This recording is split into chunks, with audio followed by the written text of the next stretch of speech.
कृष्ण जन्माष्टमी यानी भगवान कृष्ण का जन्म, पूरे देश भर में यह जन्माष्टमी पूरे धूमधाम से मनाई जाती है। पटना में भी सड़कों पर जन्माष्टमी की धूम है, बाजारें सज चुकी हैं, लोग भगवान कृष्ण की आराधना के लिए बिल्कुल तैयार बैठे हैं। और हमारे साथ आज फिर से हैं मोहन त्रिवेदी जी। इनसे जानेंगे आचार्य जी से कि क्या खास रहेगा कृष्ण जन्माष्टमी को, कौन सा समय शुभ है भगवान का पूजन करने के लिए, क्या चीज़ अर्पण करना चाहिए जिससे भगवान प्रसन्न हो। सीधे बात करते हैं आचार्य जी से। आचार्य जी, सबसे पहले तो हमारे चैनल में आपका स्वागत है फिर से। नमस्कार। जन्माष्टमी एक तो संशय थी 18-19 को लेकर, और 19 को ही ज़्यादातर जगहों पे जन्माष्टमी मनाई जाती है। क्या खास रहेगा कल? नमस्कार, आँखें न्यूज़ 24 के सभी दर्शकों को मेरा प्रणाम। आज हम लोग बात करेंगे कृष्ण जन्मोत्सव यानी भगवान कृष्ण के जन्म के दिन के बारे में। तो ऐसा वर्णित कहा गया भविष्य पुराण में कि भगवान कृष्ण के जो अवतार हुए तो उसमें कैसे भगवान कृष्ण जब जन्म लेते हैं तो किस तरह का शोधन हमें मिलता है, वह प्रक्रिया आज के दिन कृष्ण जन्माष्टमी के महोत्सव के रूप में मनाई जाती है। तो सबसे पहले हम अपने सारे देशवासियों को कृष्ण जन्माष्टमी की बहुत बहुत हार्दिक शुभकामनाएं देते हैं। सबसे पहले संशय का विषय था कि 18 को जन्माष्टमी मनाए या फिर 19 को। तो स्मार्त और वैष्णव इन दोनों के लिए महावीर पंचांग ऐसा मत कहा गया कि दोनों जो लोग हैं वह 19 तारीख को ही जन्माष्टमी का महोत्सव मनाएंगे। वजह क्या है? क्योंकि उदया तिथि आपकी 19 तारीख को 19 अगस्त 2022 को ही आ रही है, जिसकी वजह से कृष्ण जन्माष्टमी का महोत्सव 19 अगस्त 2022 को ही मनाया जाएगा। बात करते हैं कृष्ण जन्माष्टमी के बारे में, तो क्या है विशेष आज। तो सबसे पहले हम अपने कथाओं के बारे में चले लेंगे। तो भगवान कृष्ण का जन्म इस दिन हुआ था। कृष्ण का जन्म भगवान क्यों हुआ था? तो कंस का संहार करने के लिए। कंस का संहार भगवान कृष्ण अवतार के रूप में जन्म लेते हैं और वासुदेव के यहाँ बंदीगृह में भगवान कृष्ण का जन्म होता है। सात उनके जब देवकी और वासुदेव के 7 पुत्रों का जब हत्या कर दी जाती है कंस के द्वारा, तब भगवान कृष्ण का जन्म होता है। और कंस बहुत ही पापी हो गए थे, बहुत दुराचारी हो गए थे। पूरे सृष्टि में पाप का जब अंत हो जाता है, पाप का जब घड़ा भर जाता है, तो भगवान खुद अवतार लेते हैं और भक्तों का दुख को दूर करते हैं। यहाँ तक कि कंस ने अपने पिता उग्रसेन को भी बंदी खाने में बंद कर दिया था, और जितने भी सभी लोग त्राहिमाम त्राहिमाम कर रहे थे, तब भगवान कृष्ण की जन्म होता है। और इसी को लोग हर्षोल्लास सहित पूरे देश में बहुत ही धूमधाम से मथुरा, वृंदावन, जहाँ भगवान कृष्ण की जन्मभूमि है, वहाँ बहुत ही शुभ कृत्यों के द्वारा इसे मनाया जाता है। आचार्य जी, जन्माष्टमी में पूजन का बहुत महत्व होता है, चाहे सामग्री की बात करें या समय की बात करें। ये दो चीज़ें बहुत ही महत्वपूर्ण होती हैं किसी भी पूजन में, और जन्माष्टमी में इसका विशेष महत्व है। वो क्या खास चीज़ है जो भगवान को बहुत ज़्यादा प्रिय है, और हमारे दर्शक जानना चाहेंगे कि समय कौन सा ज़्यादा शुभ है। सबसे पहले हम लोग अगर जानते हैं समय के बारे में, तो सबसे बढ़िया उत्तम समय जो कि भगवान कृष्ण का जन्मोत्सव के बारे में अगर हम बताना चाहेंगे, तो वह आपका रात्रि का जो अमृत काल है, यानी 11:15 से लेकर 12:30 रात्रि तक, यह आपके लिए अमृत मुहूर्त के रूप में है। जब भगवान कृष्ण का जन्म हुआ था तो उस समय रोहिणी नक्षत्र और जो चंद्रमा की राशि थी वह वृष राशि में थी। तो इस बार भी एक बहुत ही सुंदर योग का उत्पत्ति इस जन्माष्टमी को हो रहा है, जो कि ध्रुव और प्रीति नाम के योग से उत्पन्नता हो रही है। भगवान ऐसा शास्त्र सम्मत है कि जिनके यहाँ कलह, कलेश, काल सर्प दोष जैसी विद्वार्धत परेशानियाँ, वैधव्य योग, किसी भी तरह का पारिवारिक योग, कलेश अगर है, तो आप अगर कृष्ण जन्माष्टमी, कृष्ण महोत्सव अगर घर में बनाते हैं तो सारी शांति आपके घर में निश्चित ही आएगी। विशेषकर पूजन की बात अगर हम करते हैं तो भगवान कृष्ण को मुरली यानी बांसुरी, मोर, माखन, मिश्री और खीरे का महत्व बताया गया है। हमारे यहाँ लोकाचार में परंपरागत हमारी माताएं बहनें शुरू से ही खीरा रखकर, और ऐसा शास्त्रमत माना गया कि अगर वह खीरा फट जाता है तो ऐसा माना जाता है कि भगवान कृष्ण की जन्म आपके यहाँ हो गया है। तो ऐसी शास्त्रों में वर्णित है। तो सबसे पहले हम जानते हैं कि भगवान कृष्ण की कैसे पूजा करें आप। तो कृष्ण का पूजन करने के लिए सबसे पहले आप सुबह प्रातःकाल उठ जाएं और अपने स्नान वाले जल में तिल, काला तिल डालकर स्नान करें, क्योंकि तिल भगवान के पसीने से उत्पत्ति हुई है, तिल की। और तिल बहुत ही गर्म है। अगर हम लोग साइंटिफिक भी जानते हैं तो तिल बहुत ही गर्म है।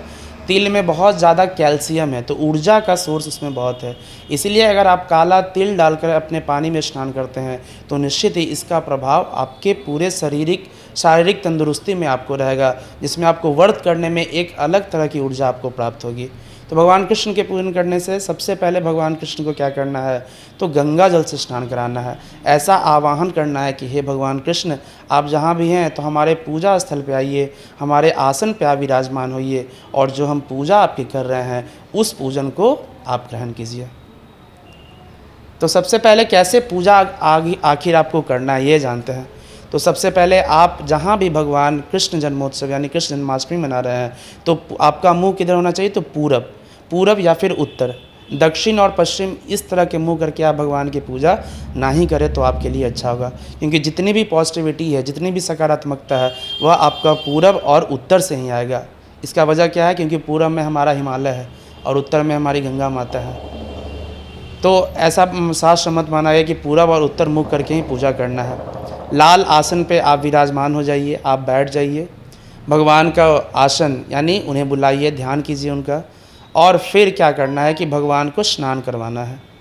तो स्नान कराने के लिए सबसे उत्तम माना गया तांबे का पात्र से आप भगवान को गंगा जल से स्नान कराइए, क्योंकि गंगा जल अमृत का माध्यम है और गंगा जल से कोई भी चीज़ अशुद्धियाँ शुद्ध हो जाती हैं। तो भगवान को जल से अभिषेक यानी जलाभिषेक करना है।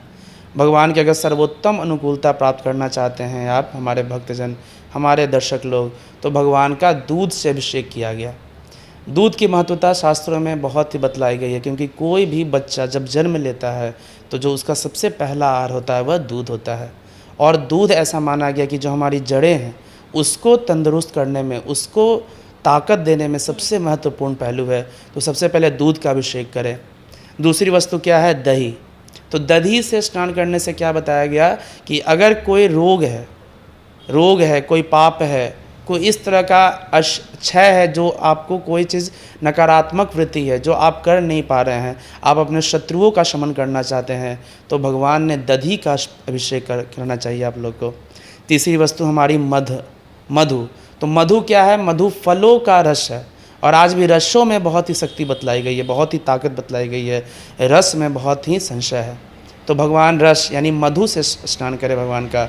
और चौथी वस्तु शक्कर यानी थोड़ा सा गुड़ में गंगा जल में मिला के शरबत बना के या फिर आप भगवान को स्नान करा सकते हैं, क्योंकि मिठास बहुत ही ज़रूरी है लोगों के अंदर भगवान को, क्योंकि कोई भी मिठाई अगर बनानी है तो मीठा बहुत होना चाहिए, इसलिए हम लोग शक्कर का स्नान कराते हैं। और घी, तो घी ऊर्जा का सबसे पहला सोर्स घी ही हुआ। पहले हमारे सनातन धर्म में पहले घी की ही उत्पत्ति हुई थी, जो कि अंधकार को प्रकाश से उज्जवल करने में सक्षम हुआ घी। तो घी से अभिषेक कराइए। उसके बाद इन पांचों चीज़ों का समाल लेपन करके पंचामृत स्नान भगवान को कराइए। पंचामृतम मया नीतम पयोदधि कृतम मधु पंचामृतम मया देव स्नातम प्रतिगृह्यताम। और जो छठी वस्तु है पंचामृत के बाद आप गंधोदक स्नान भगवान को करा सकते हैं। गंधोदक में क्या कहा गया कि जितने भी गंध देने वाली है, यानी भगवान को सुगंध से बहुत लाभ है। तो गुलाब जल, एक बर्तन में इत्र, कुमकुम, अष्टगंध, पीला, अबीर, चंदन, गोपी चंदन, ये सारे चीज़ों का मिश्रण आप एक घोल बना के भगवान को स्नान कराइए। तो इन सातों चीज़ से अगर भगवान का अभिषेक कराया जाए तो जो भी भक्तजन हैं हमारे, उनको निश्चित ही एकांत में बहुत ही सुंदर फलों की प्राप्ति होगी, जो कि आप इस जन्माष्टमी के दिन विशेष कर सकते हैं। आचार्य जी, जो खास चीज़ होती है मोर पंख, मुरली और माखन, ये तीन चीज़ भगवान कृष्ण की अगर हम आराधना करते हैं या उनके बारे में सोचते हैं तो ये चीज़ बहुत सबसे पहले हमारे जहन में आती है। तो मोर पंख का क्या महत्व है? जन्माष्टमी के दिन लोग मोर पंख भी देखते हैं, उनको चढ़ाते हैं, माखन चढ़ाते हैं। तो ये दो चीज़ें जो है बहुत काफ़ी महत्वपूर्ण है। सबसे पहले हम अपने दर्शकों को बताना चाहें कि मोर का महत्व क्यों बतलाया गया। ऐसा वर्णित है कि जब भगवान, श्री भागवत कथा में ऐसा कहा जाता है कि जब भगवान कृष्ण को बांसुरी से बहुत लगाव था, जब भगवान कृष्ण बांसुरी बजाते थे तो सारे गाय लोग एक जगह हो जाते थे। मोर अपने पंख को फैला के नाचते थे, घूमने लगते थे।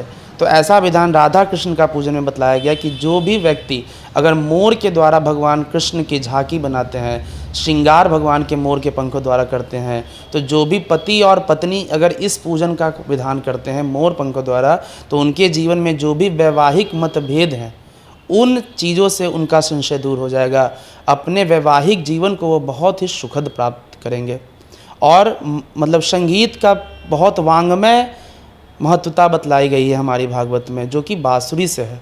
तो बांसुरी भगवान का श्रृंगार के लिए बहुत ही अच्छी चीज़ है, उन्हें बहुत ही प्रिय है, इसलिए हम लोग बांसुरी और मोर इन दोनों चीज़ों की पूजन में प्रयोग करते हैं।